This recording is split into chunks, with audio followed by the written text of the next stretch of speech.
Hi,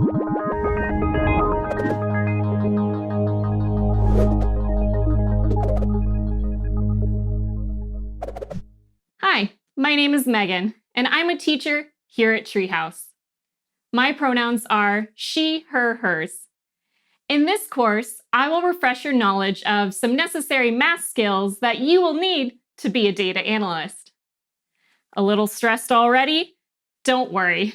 I highly encourage you to use a calculator or your computer to do the calculations in this course. Performing calculations is one of the primary uses of computers, and they are terrific at doing that. We'll also take a look at how to perform these using Python.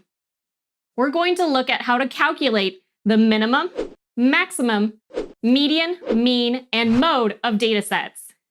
These might be used to calculate things like the average age of people at a convention, or the most common favorite food listed on a survey. We're also going to do a review of percentages and the order of operations.